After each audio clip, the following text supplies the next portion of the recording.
Bismillahirrahmanirrahim. Assalamualaikum warahmatullahi wabarakatuh. Innal hamdalillah nahmaduhu wa nasta'inuhu wa nastaghfiruh wa na'udzu billahi min shururi anfusina wa min sayyiati a'malina. May yahdihillahu fala mudhillalah wa may yudlil fala hadiyalah. Asyhadu an la ilaha illallah wahdahu la syarikalah wa asyhadu anna Muhammadan abduhu wa rasuluh la nabiyya ba'dah. Alhamdulillah, segala puji hanya bagi Allah yang memberikan kita rahmat kasih sayangnya yang tiada putus-putusnya. Semoga hujan ini menjadi rahmat bagi kita, menjadi rezeki yang tidak henti-hentinya dari Allah Subhanahu wa taala, yang bisa kita syukuri dalam bentuk ketaatan kepada Allah Subhanahu wa taala. Salawat dan salam kita sampaikan kepada Nabi kita Muhammad sallallahu alaihi wasallam yang telah mendidik umatnya, mempersiapkan generasi-generasi penerusnya untuk menjadi pemimpin umat manusia, tidak hanya pemimpin umat Islam, membimbing generasi-generasi awal menjadi para pemimpin yang bisa memimpin dunia untuk menggapai keridhaan Allah Subhanahu wa taala. Alhamdulillah, kita lanjutkan masih pembahasan kita tentang sejarah biografi sahabat yang mulia Abu Bakar As-Siddiq radhiyallahu anhu. Pertemuan kemarin kita membahas tentang separuh dari perjalanan kekhalifahan Abu Bakar As-Siddiq. Jadi Abu Bakar As-Siddiq menjadi khalifah itu tidak lama, hanya 2 tahun 3 bulan 10 hari, 808 hari, nggak sampai 1000 hari, nggak sampai 3 tahun, 2 tahun 3 bulan 10 hari. 2 tahun 3 bulan 10 hari ini separuhnya, setahun lebih, itu hanya memerangi orang-orang yang murtad, yang keluar dari agama Allah. Jadi hanya 3 wilayah yang mayoritas masih istiqomah beriman kepada Allah dan Rasulnya, memegang erat melaksanakan syariat Islam ketika Nabi Sallallahu Alaihi Wasallam wafat. Mekah, Madinah, Taif. Yang lain mayoritas semuanya keluar dari agama Allah. Pemahaman murtad itu sudah bahas. Ada yang murtad mengikuti nabi-nabi palsu, total keluar dari agama Islam. Ada yang murtadnya karena tidak mau menunaikan zakat. Dia membatalkan atau tidak mengakui atau tidak mau melaksanakan salah satu dari rukun Islam. Itu semua diperangi oleh Abu Bakar As-Siddiq. Kemarin kita bahas tentang peperangan yang panjang ini setahun lebih. Dan yang terakhir kita bahas tentang peperangan Yamamah, memerangi Musailamah Al-Kadzab, nabi palsu di Yaman, yang pasukannya sangat, atau pengikutnya banyak sekali, sampai 40.000 pasukan menghadapi umat Islam. Dan alhamdulillah dengan izin Allah, tentara Islam dimenangkan oleh Allah Subhanahu wa taala. Walaupun di situ gugur para syuhada yang banyak di antara mereka para penghafal Al-Qur'an. Maka kemudian Umar bin Khattab mengusulkan kepada Abu Bakar As-Siddiq untuk membukukan Al-Qur'an dalam satu mushaf, mengumpulkan Al-Qur'an supaya ada pedoman yang satu, supaya Al-Qur'an ini tetap terjaga. Awalnya Abu Bakar As-Siddiq menolak karena Nabi SAW tidak pernah melakukan itu dan tidak memerintahkannya. Tetapi dilihat kemaslahatannya, dilihat bahwa ini adalah sebagai usaha untuk melestarikan, menjaga kemurnian Al-Qur'an, maka dengan berulang kali Umar bin Khattab meminta. Kemudian Abu Bakar juga disadarkan bahwa ini adalah kebaikan, dan kemudian terjadilah pembukuan Al-Qur'an yang dipimpin oleh Zaid bin Thabit radhiyallahu an. Maka terbukukanlah Al-Qur'an di zaman Abu Bakar As-Siddiq dalam satu mushaf yang resmi. Kemudian disimpan di rumahnya Khalifah Abu Bakar As-Siddiq. Periode berikutnya, nanti setelah Abu Bakar wafat, diserahkan kepada Khalifah berikutnya Umar bin Khattab. Umar bin Khattab wafat, diserahkan kepada anaknya Hafsah binti Umar bin Khattab, tetap dijaga sampai nanti Khalifah Utsman bin Affan. Kemudian Al-Quran ini dikopi, diperbanyak, kemudian dikirim ke berbagai wilayah kekuasaan umat Islam. Nah, ini yang kita bahas di pertemuan sebelumnya. Kemudian setelah separuh dari kepemimpinan Abu Bakar di kekhalifahannya, sibuk memerangi orang-orang yang murtad, yang keluar dari agama Allah, sibuk membenahi intern di dalam kepemimpinan umat Islam itu sendiri, jadi negara Islam itu sendiri, daulah Islam itu sendiri. Nah, setelah selesai memerangi orang-orang yang murtad ini, maka Abu Bakar As-Siddiq meneruskan perjuangannya, kepemimpinannya dengan jihad fisabilillah. Banyak kisah yang menunjukkan bahwa Abu Bakar As-Siddiq tidak hanya pemimpin pasukan perang, tapi juga pengayom bagi rakyatnya. Kadang-kadang turun sendiri. Bahkan Umar bin Khattab itu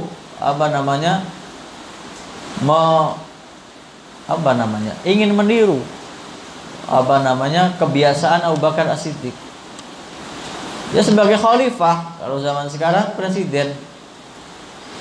Nah, Umar ini melihat salah seorang wanita tua, bahkan buta, yang dia ingin melayaninya, menjamin makanannya, mengurusi keluarganya.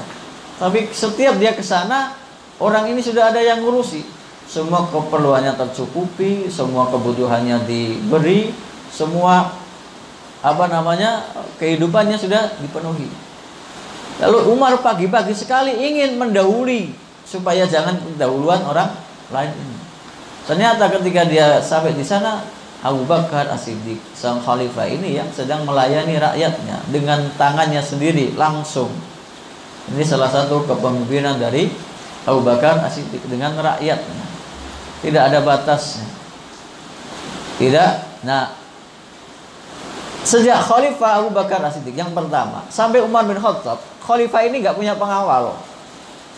Nggak ada pengawal yang menjadi pengawalnya, membatasi, menjaganya, nggak ada.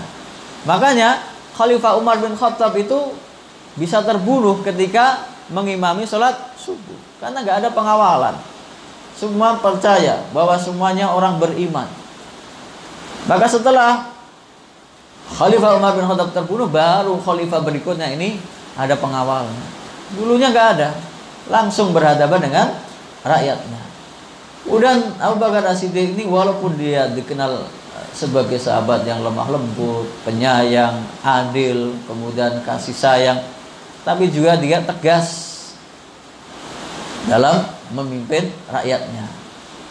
Maka ketika memerangi orang-orang yang murtad, itu banyak sekali sahabat-sahabat yang berusaha untuk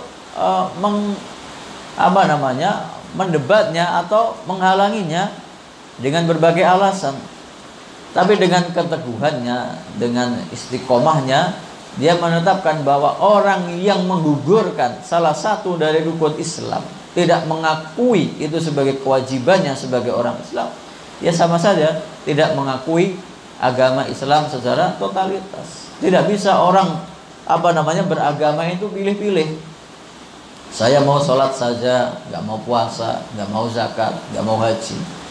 Atau saya mau sedekah saja, zakat saja, nggak mau sholat, nggak mau puasa. Nggak bisa. Islam ini kafah seluruhnya, totalitas, nggak bisa dipilah-pilih, harus semuanya. Kemudian dalam memimpin umat Islam, kekhalifahannya Abu Bakar As-Siddiq ini membutuhkan pembantu-pembantu yang membantunya, memberi nasihat, memberi masukan, kemudian diajak berunding, musyawarah untuk menentukan keputusan-keputusan penting dan mengurusi hajat atau kepentingan umat Islam. Maka orang yang pertama yang dia ajak, yang dia jadikan pembantu utamanya atau orang kepercayaannya adalah Umar bin Khattab. Dia bisa dikatakan dia hakimnya yang dipilih oleh Abu Bakar As-Siddiq. Makanya kelak ketika Abu Bakar As-Siddiq itu menjelang wafat, nah dia satu-satunya khalifah dari Khulafaur Rasyidin yang menunjuk pengganti setelahnya. Yang lain itu tidak ada. Abu Bakar As-Siddiq menunjuk ketika menjelang wafatnya bahwa khalifah setelah saya adalah Umar bin Khattab. Nanti di ending cerita tentang Abu Bakar As-Siddiq ini kita bahas. Kemudian dalam urusan harta, baitul mal, maka Abu Bakar As-Siddiq memilih salah seorang sahabat yang terkenal amanah, yaitu Abu Ubaidah bin Al-Jarrah. Bahkan dia nanti menjadi panglima perang utama ketika peperangan melawan Romawi. Romawi ini lebih dahsyat lagi. Hanya 40.000 pasukan umat Islam, 240.000 pasukan Romawi, orang kafir, dan bisa menang. Ini pimpinan utamanya nanti adalah Abu Ubaidah bin Al-Jarrah. Kemudian dalam masalah Al-Quran, Abu Bakar As-Siddiq memilih Zaid bin Thabit untuk sebagai katib, penulis Al-Quran, dan ibaratnya kalau zaman sekarang sekretaris kabinet atau sekretarisnya presiden waktu itu, untuk segala surat menyurat kepada negara-negara lain, perjanjian damai, perjanjian perang, memerintahkan pasukan. Nah, yang menulis adalah Zaid bin Thabit, walaupun dibantu dengan sahabat-sahabat yang lain. Ada Utsman bin Affan, ada Hamdullah bin Ar-Rabi, dan ada Abdullah bin Arqam, dan lainnya.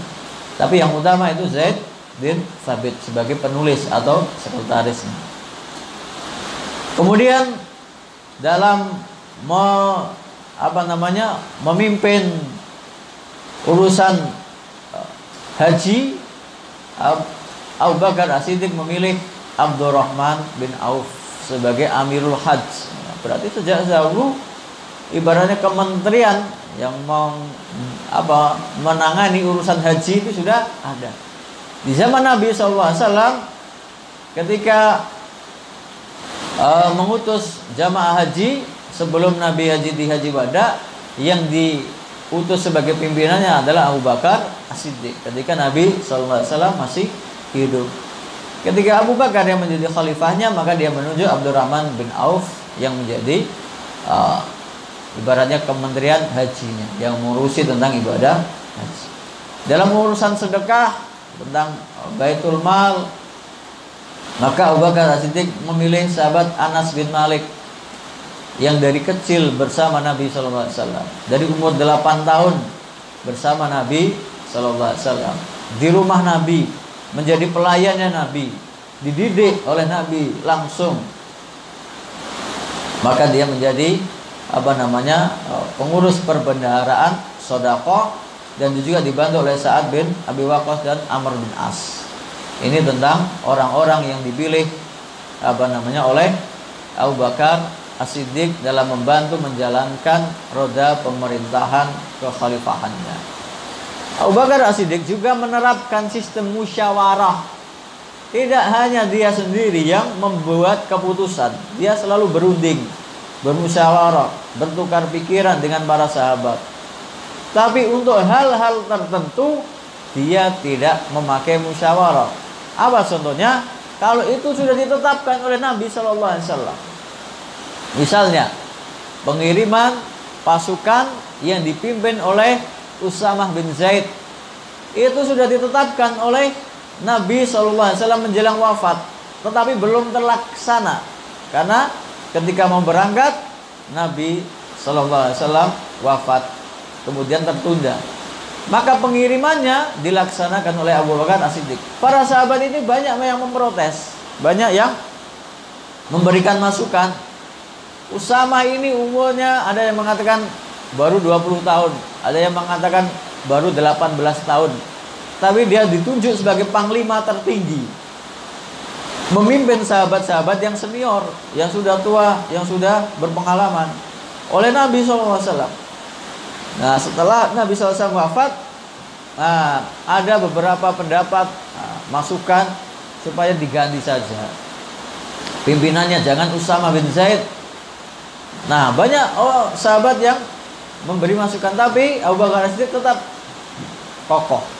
Ini sudah ditunjuk oleh Nabi Sallallahu Alaihi Wasallam. Aku tidak berani merubahnya karena sudah ditetapkan oleh Nabi Sallallahu Alaihi Wasallam. Tapi dalam urusan-urusan yang lain, Abu Bakar As-Siddiq membuka masukan dari para sahabat. Ini tentang bagaimana Abu Bakar As-Siddiq menjalankan roda pemerintahannya. Kemudian kita akan membahas setelah Abu Bakar As-Siddiq menangani separuh masa pemerintahannya hanya untuk memerangi orang-orang yang murtad, mengembalikan mereka dalam kekuasaan umat Islam. Setelah selesai itu baru berpikir tentang menjalankan perintah jihad fisabilillah, membuka atau menaklukkan negeri-negeri yang berada di sekitar Mekah dan Madinah. Ini yang dilakukan oleh Abu Bakar As-Siddiq setelah menangani orang-orang yang murtad. Nah, ada dua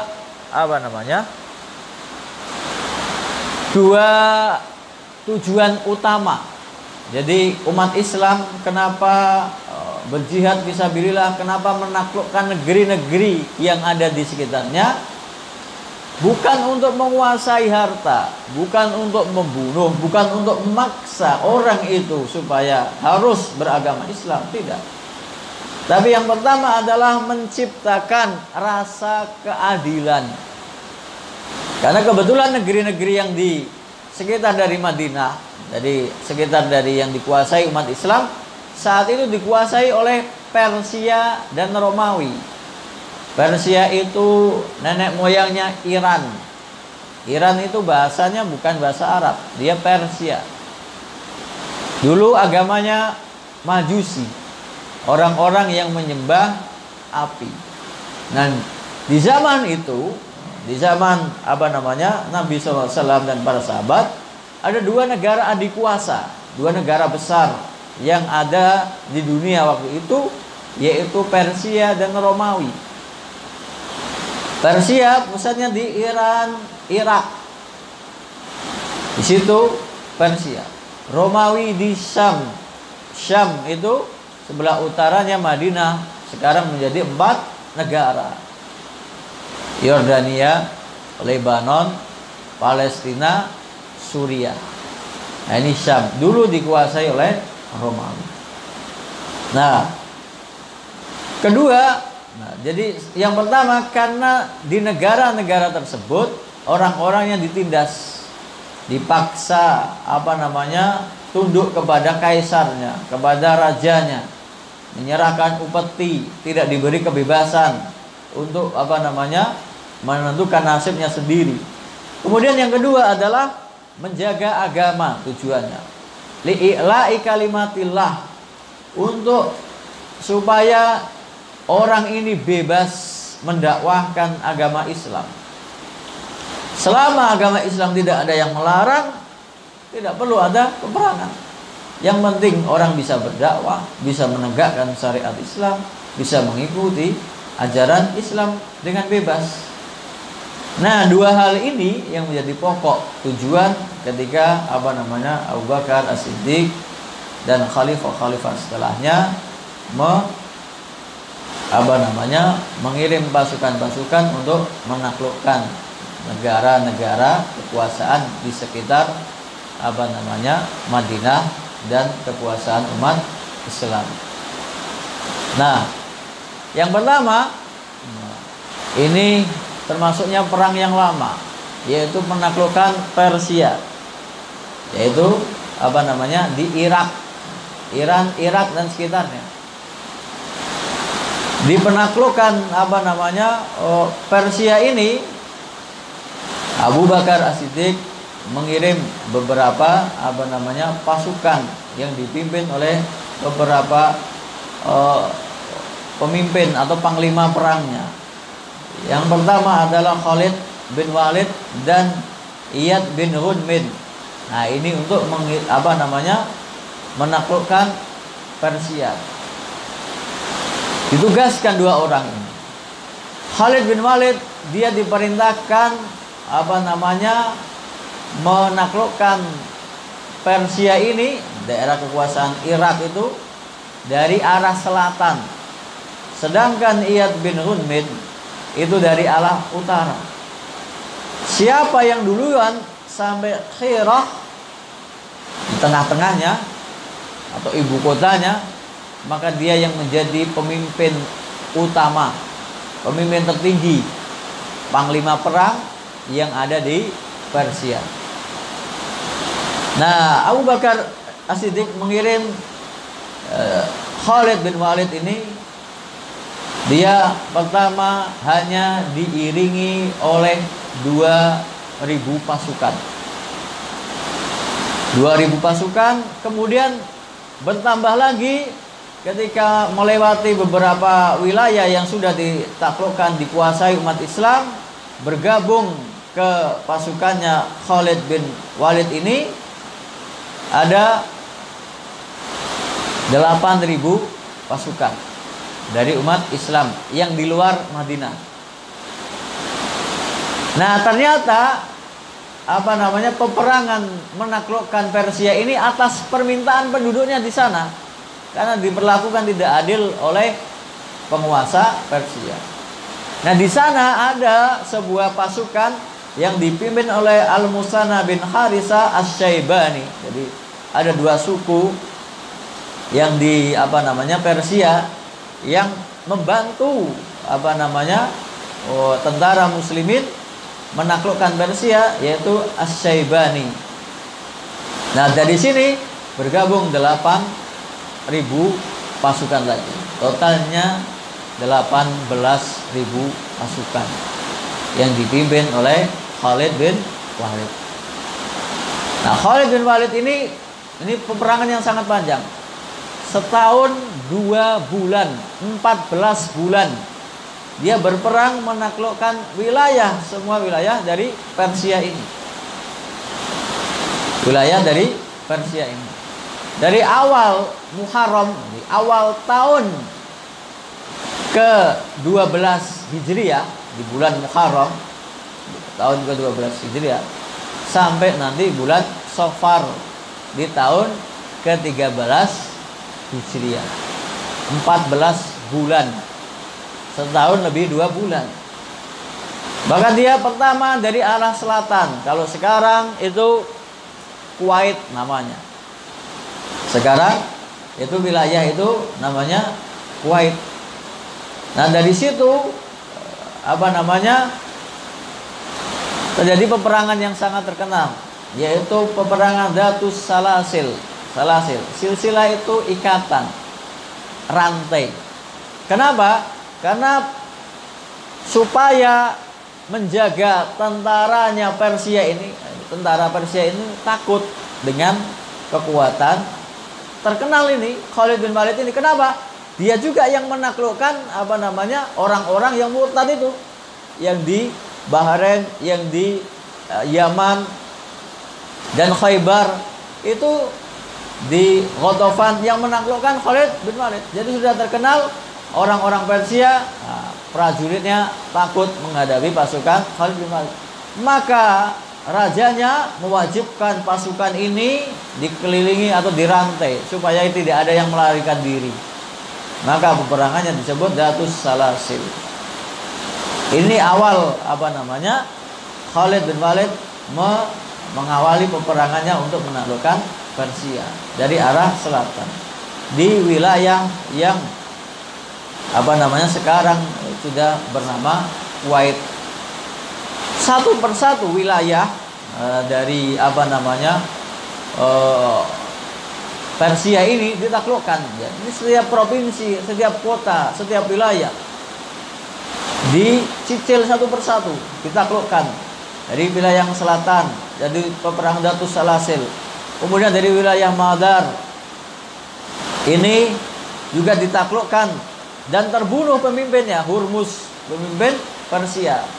1 lawan 1 duel dengan Khalid bin Walid. Kemudian merangsek lagi ke arah utara, ke arah pusat pemerintahannya Persia di Ma'rakah Al-Walajah. Semua ditaklukkan oleh tentaranya Khalid bin Walid. Kemudian Ma'rakah peperangan Al-Ulais. Di sini beberapa tawanan itu dijadikan tawanan, atau banyak pasukan yang menyerahkan diri karena takut dengan kekuatan umat Islam. Merangsek lagi Khalid bin Walid ini ke Amrisha, wilayah dari Persia ini. Nah, kemudian pusat kekuasaannya di Al-Khirah. Di sini ibu kotanya. Begitu Khalid bin Walid sampai di situ, maka dia menjadi pemimpin tertinggi, panglima tertinggi pasukan yang ada di Persia, di Khirah. Jadi awalnya dari arah Basrah. Basrah itu sampai sekarang namanya Basrah, kota di Irak. Sampai ke wilayah pusat kekuasaan dari Persia. Setelah pusatnya dikuasai, semua wilayah yang di pinggiran-pinggiran direbut atau dikuasai oleh tentara Islam sampai Al-Anbar atau Datul Uyun. Nah, di sini beberapa tawanan itu menjadi budak karena hasil dari kekalahan perang. Salah satunya, ternyata dari tawanan-tawanan perang ini justru nanti muncul generasi yang dibanggakan umat Islam. Di antara tawanan ini yang di peperangan Ainut Tamr itu ada yang namanya Sirin. Itu menjadi tawanan perang di di Persia. Kemudian ditawan. Ternyata anaknya Sirin ini, Muhammad ibnu Sirin, dia ditawan jadi masuk Islam. Bagus keislamannya. Dia punya anak namanya Muhammad bin Sirin. Dia menjadi generasi tabi'in yang ulama terkenal, yang mendalam dalam keilmuan Islam. Dari sini juga tertawan namanya Nusair dari wilayah Persia ini. Nusair ini ditawan kemudian masuk Islam, kemudian membantu umat Islam, punya anak namanya Musa bin Nusair. Musa bin Nusair ini nanti dia yang menaklukkan Andalusia, Spanyol. Umat Islam berkuasa di Spanyol 800 tahun. Yang menaklukkan pertamanya adalah Musa bin Nusair. Bapaknya dulu ditawan oleh umat Islam. Tawanan umat Islam. Menjadi umat Islam ikut dalam tentara umat Islam, anaknya menjadi generasi yang bisa dibanggakan, bisa memperjuangkan umat Islam. Kemudian ke Daumatul Jandal. Nah, ini kemudian ke Al-Hasid, Al-Hanafasi. Semua wilayah-wilayah pinggiran, karena wilayah pusatnya sudah dikuasai umat Islam, maka sudah dikuasai oleh umat Islam seluruhnya. Kemudian Mudayyah dan Saniyah dan Zumail dan Ilal Firat, semua wilayah-wilayah ini dikuasai umat Islam. Seluruh wilayah Persia ditaklukkan dalam kekuasaan umat Islam. Dari bulan Muharram tahun 12 Hijriah sampai bulan Safar tahun 13 Hijriah. Semua setahun lebih perang, nggak pernah pulang, membawa pasukan ribuan. Sampai di sini setelah menang pasukannya, Khalid bin Walid kemudian dipecah menjadi dibagi dua.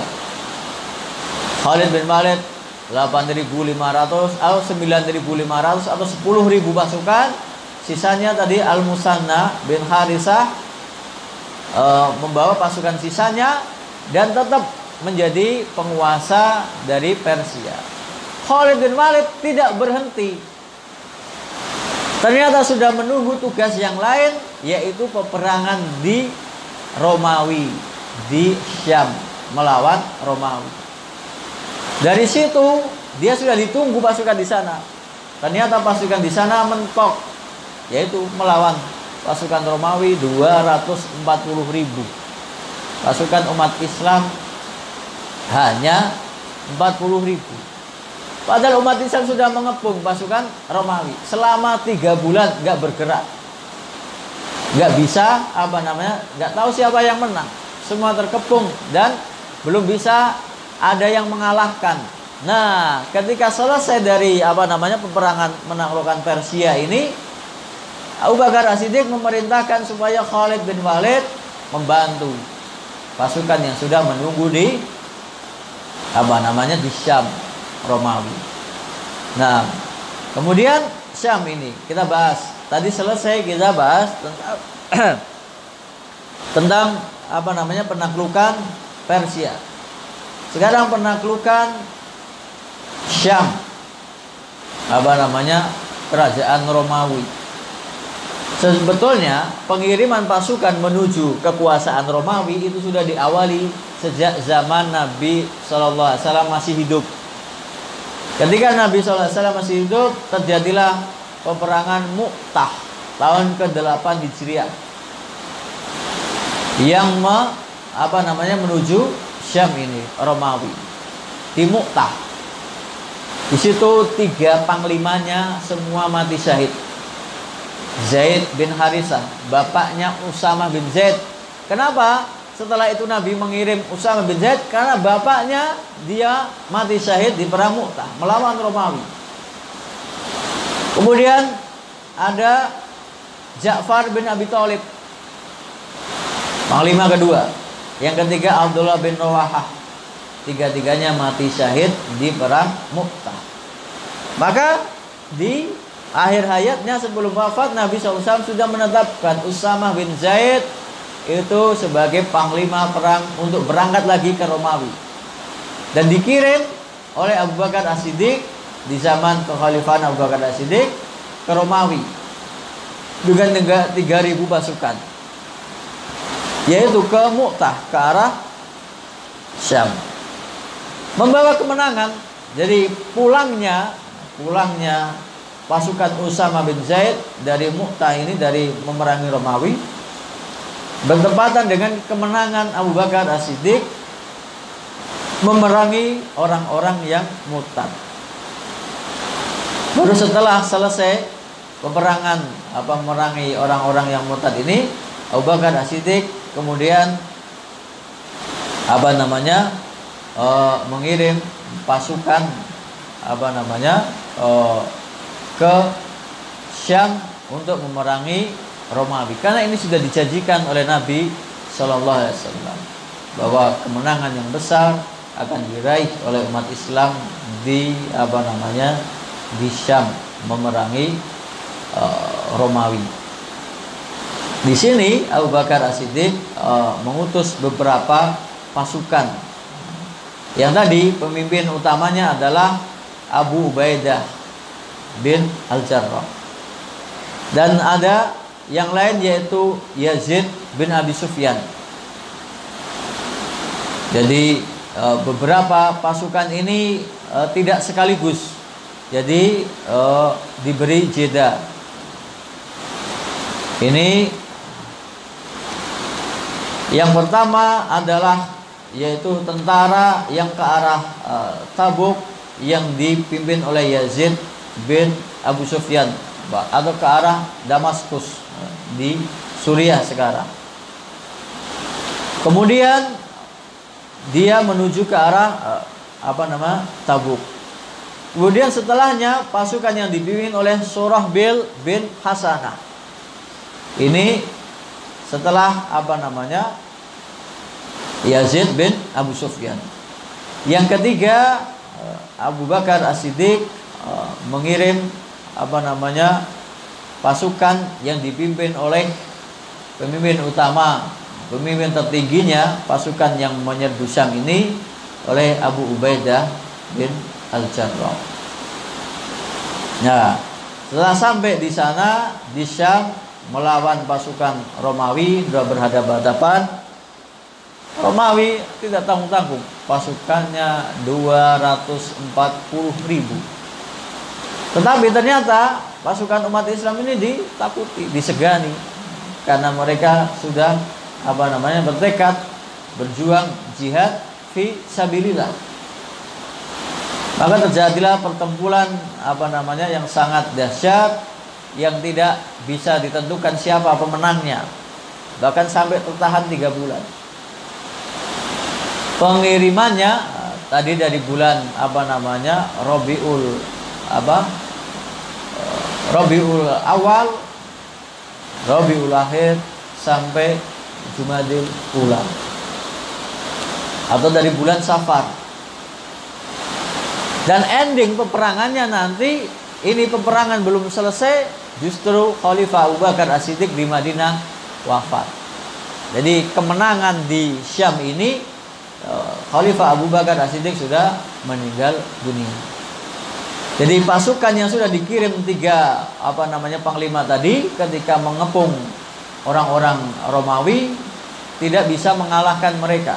Mereka bertahan di bentengnya dan dikepung oleh pasukan umat Islam. Setelah itu diutuslah siapa? Khalid bin Walid dari Persia, berjalan ribuan kilometer dengan pasukannya. Ada yang mengatakan sekitar 9.000 lebih pasukan, ada yang mengatakan 10.000, yang menambahkan pasukan umat Islam, sampai berjumlah 40.000 melawan 240.000. Dan ini ya berat juga. Jadi 9.500 pasukan yang dibawa Khalid bin Walid bergabung di situ. Dan ketika dipimpin oleh Khalid bin Walid, semua ibarat bisa dikatakan semua peristiwa peperangan yang di situ ada Khalid bin Walid, yang di situ ada umat Islam berperang, pasti atau bisa dikatakan dimenangkan oleh umat Islam. Maka peperangan ini juga dimenangkan oleh umat Islam dalam kepemimpinan Khalid bin Walid. Walaupun secara resmi pimpinannya sahabat tadi Abu Ubaidah bin Al-Jarrah, tapi setelah Khalid bin Walid bergabung, maka dia yang menjadi pemimpin utamanya. Nah, ini bisa dikalahkan sampai di Jumadil Ula. Jadi ketika kabar kemenangan umat Islam mengalahkan Romawi ini dikirim ke Madinah, mendapat balasan dari Madinah kabar wafatnya Abu Bakar As-Siddiq radhiyallahu anhu. Inilah kemenangan yang bisa dicapai dalam kekhalifahan Abu Bakar As-Siddiq. 2 negara besar adidaya waktu itu, Persia dan Romawi. Ditaklukkan di kepemimpinan kekhalifahan Abu Bakar As-Siddiq. Ini kenapa sampai begini? 40.000 bisa mengarahkan 240.000 karena akidah yang benar, akidah yang lurus, karena niat yang ikhlas lillahi ta'ala. Karena ada sahabat-sahabat yang dari perang perang Badar di situ, Muhajirin dan Ansor. Kemudian keyakinan yang pasti akan takdir Allah Subhanahu wa taala. Menang dan kalah itu di tangan Allah Subhanahu wa taala yang menentukan. Yang pasti mereka hanya ditugaskan untuk menaklukkan jihad fisabilillah. Semua kalah dan menang hanya Allah yang menentukan. Kepercayaan ini yang menjadikan pasukan Islam bisa memenangkan pertempuran. Kemudian hati yang ikhlas lillahi ta'ala, ketakwaan yang diiringi dengan perjuangan. Tidak ada pasukan yang menyelisihi atau tidak mentaati perintah pemimpinnya. Walaupun pasukan itu ada nabi di dalamnya, kalau mereka tidak mentaati pemimpinnya, yang terjadi seperti di perang Uhud. Justru di perang Uhud ini yang bisa dikatakan mengalahkan umat Islam itu Khalid bin Walid. Ketika dia belum masuk Islam, dia di barisan orang kafir Quraisy waktu itu, pemimpin pasukan berkuda. Kenapa umat Islam sampai kalah? Bahkan Nabi ada di situ, karena mereka tidak taat kepada pemimpin. Kemudian ada sahabat-sahabat pilihan dari kaum Muhajirin dan Ansor yang ikut serta di situ, yang ikut berjuang, yang ikut mendukung perjuangan umat Islam. Nah, inilah kekuasaan umat Islam yang dicapai oleh kekhalifahan Abu Bakar As-Siddiq. Nah, azan belum ini? Sedikit lagi. Azannya jam berapa? Hah? 2 menit? 22? Kurang 4 menit. Nah, ini endingnya. Kita akan membahas di ending kehidupan dari Abu Bakar As-Siddiq. Jadi ketika di masa-masa sakitnya Abu Bakar As-Siddiq ini sudah membuat wasiat. Bahwa pemimpin khalifah umat Islam setelah saya adalah Umar bin Khattab. Tapi dia tidak serta-merta membuat keputusan seperti itu. Karena dia juga mendengar masukan dari para sahabat. Abu Bakar memanggil Utsman bin Affan, ditanyakan, bagaimana pendapatmu tentang Umar bin Khattab ini? Dia orang yang bagaimana? Semua sepakat para sahabat bahwa Umar bin Khattab ini orang yang tegas, orang yang adil, orang yang bersama Abu Bakar As-Siddiq dan Rasulullah SAW ini orang-orang yang utama, teladan yang utama. Maka setelah memanggil beberapa sahabat, kemudian berunding, kemudian bermusyawarah, jadi minta ditulis wasiatnya ini, dibuat sebuah surat keputusan bahwa nanti kekhalifahan setelah aku wafat adalah Umar bin Khattab. Kenapa sampai begini? Abu Bakar As-Siddiq tidak mau umat Islam ini terpecah seperti ketika Nabi SAW wafat. Ketika Nabi SAW wafat, umat Islam ini sudah sampai terjadi perundingan yang sangat tajam. Orang Ansor ingin supaya pemimpinnya dari kalangan Ansor, orang Muhajirin ingin pemimpinnya dari orang Muhajirin. Sampai di di Darus Saqifah mereka berunding. Sampai penguburan Nabi SAW tertunda karena harus ada pemimpin yang memimpin menyatukan umat Islam. Nah, Abu Bakar tidak mau ini terulang kembali. Kenapa? Umat Islam sedang menghadapi masalah yang besar. peperangan di Persia, peperangan di Romawi di Syam. Pasukan sedang terpecah. Kalau sampai di Madinah terjadi perpecahan dan kekosongan pemimpin, maka akan membahayakan persatuan umat Islam. Maka dia membuat kesimpulan harus membuat wasiat, menunjuk khalifah yang memimpin umat Islam setelahnya. Nah, umat Islam ini Umar bin Khattab ini menjadi khalifah satu-satunya yang berdasarkan wasiat dari khalifah sebelumnya. Yang lain tidak ada. Bahkan Umar bin Khattab nanti ketika di ending pemerintahannya, dia tidak membuat wasiat seperti itu, tapi menunjuk 6 orang sahabat yang tersisa dari 10 sahabat yang dijanjikan masuk surga.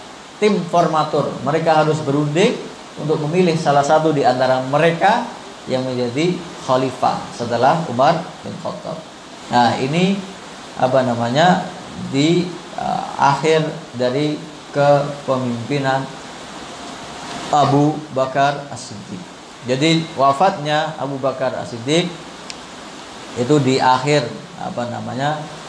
bulan Jumadil akhir tahun ke-13 Hijriah. Nah, tahun ke-13 Hijriah ini Abu Bakar As-Siddiq wafat. Nah, jadi awalnya setelah Abu Bakar As-Siddiq ini sakit, kemudian membuat wasiat di hari-hari terakhir. Di Aisyah radhiyallahu anha meriwayatkan 8 hari tersisa dari bulan Jumadil Akhirah tahun ke-13 Hijriah itu Abu Bakar As-Siddiq wafat, meninggal dunia. Wafatnya antara Maghrib dan Isya. Dikuburkan di malam itu juga. Dikuburkan di samping kuburan Nabi Sallallahu Alaihi Wasallam. Jadi di kuburan Nabi di Madinah itu ada 3 yang dikubur di situ. Nabi Muhammad Sallallahu Alaihi Wasallam, kemudian Abu Bakar As-Siddiq dan Umar bin Khattab radhiyallahu anhu. Nah, ini dulunya itu adalah kamarnya atau rumahnya Aisyah radhiyallahu anha. Inilah dari kisah Abu Bakar As-Siddiq radhiyallahu anhu. Meninggal dunia di 8 hari terakhir sebelum akhirnya bulan Jumadil Akhirah tahun ke-13 Hijriah. Ini semoga menjadi pelajaran bagi kita, menjadi contoh seorang khalifah yang utama yang menggantikan Nabi sallallahu alaihi wasallam. Dia menjadi khalifah ketika sebagian besar wilayah Islam berubah menjadi murtad, menghadapi masalah yang besar. Kemudian menangani orang-orang yang murtad ini. Kemudian mengembalikan kejayaan Islam dan bisa menunjukkan kekuasaan umat Islam, bahkan memperluas wilayah kekuasaan Islam sampai menguasai Persia, Irak, dan Syam, yaitu sampai Suriah, menguasai kerajaan Romawi. Mungkin ini yang bisa kita bahas. Berarti selesai kita membahas tentang sejarah atau riwayat atau biografi dari Abu Bakar As-Siddiq radhiyallahu anhu. Insyaallah pekan depan kita mulai Khalifah Ar-Rasyidin yang kedua, yaitu Umar bin Khattab radhiyallahu anhu. Nah, hal min soal. Nah, kalau nggak ada berarti kita tutup. Kita adzan. Kita tutup dengan doa kafaratul majelis. Subhanakallahumma wa bihamdika asyhadu an la ilaha illa anta astaghfiruka wa atubu ilaik. Assalamualaikum warahmatullahi wabarakatuh.